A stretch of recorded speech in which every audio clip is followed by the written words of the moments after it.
Hello friends, Big River here. Today is Monday, November 1st, 2016, and I am in heaven. It's a beautiful fall day, 70 something degrees, light breeze. I'm hiking in shorts. Doesn't get much better than this. So today I want to talk a little bit about authenticity and acceptance. And I got this idea to make this video actually this last weekend. I was working at Trauma in Columbus, Ohio, and it's a Halloween fetish party, and I was watching people there who, first off, are authentic enough to really live their fetish and share it with others. That's the authenticity, but the acceptance in between those walls of that building were off the charts. So people that were into different kinds of things were all getting along and accepting each other for who they are. And I looked at that and I thought, wow, this is an example of what things really could be. Because honestly, I see the word authenticity thrown around like a wet towel.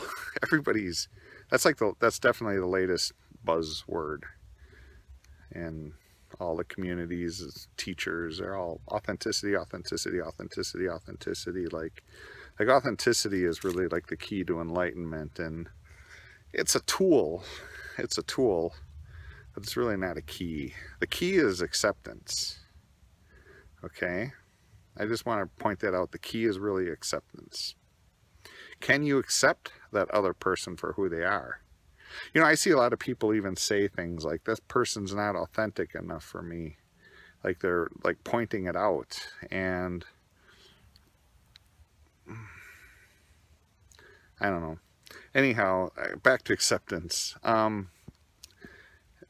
you see something that really bothers you, and this time of year it's a great example. Look at this election, right? I mean, people on both sides just can't even understand why the other people are voting another way. They can't find any acceptance for it.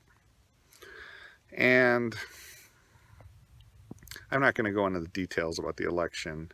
I'm just going to point out something here that your only job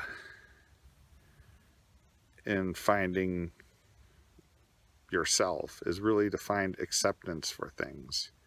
If something's right in front of you that you can't accept, there's something inside of you you need to work on.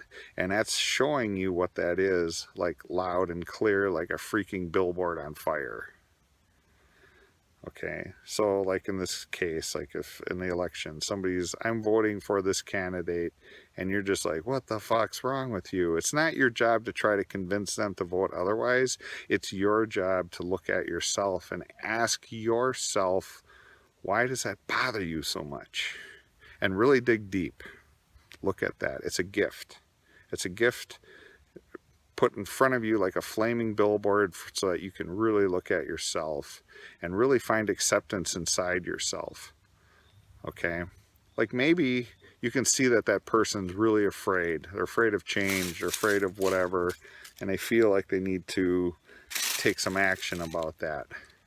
And I can say, okay, I can accept that that person needs that at where they are right now. Okay? If I can find acceptance for that, then that's your key to your own personal enlightenment, finding acceptance for all of these things. Now, I'll totally admit, I'm not there yet either. You know, if somebody really, like, let's say harmed one of my children, let's say somebody like raped and murdered one of my children, oh yeah, I would have a really hard time finding acceptance. I would want to hurt that person in so many ways. That's where I am. I'll admit that. I could not find acceptance for that.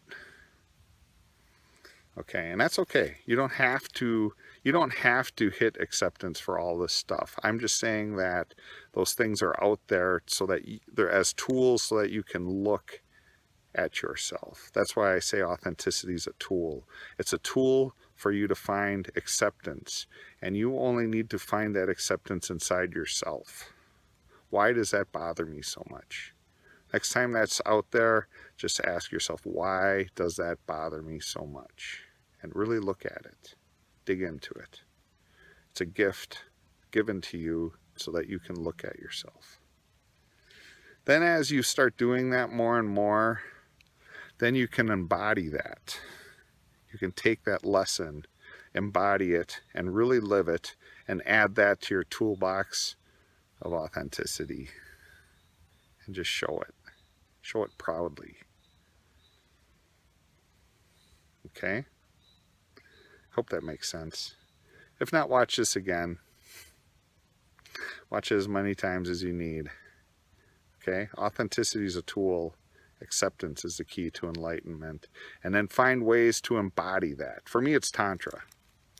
The key to enlightenment is really figuring out, like here's a good example. Here's a really good example. Jesus being crucified, right? What does he do? He makes sure his mother is being taken care of. Then he says, please forgive them. This man was being tortured in one of the most inhumane ways that man has found to torture another person. And does he say, God damn you? No, he says, forgive them. God, forgive them. That is an ultimate sign of acceptance. Now, I'm not there yet. If somebody was crucifying me, I'd probably be kicking and screaming and swearing. And most of us would be. And that's acceptable. I can accept myself for where I am today. Okay? So, authenticity is a tool. Acceptance is a key to enlightenment. And then the more you do that, find ways to embody that. And really live it and add it to your authenticity toolbox. It's a cycle. Hoka Hey. Oh.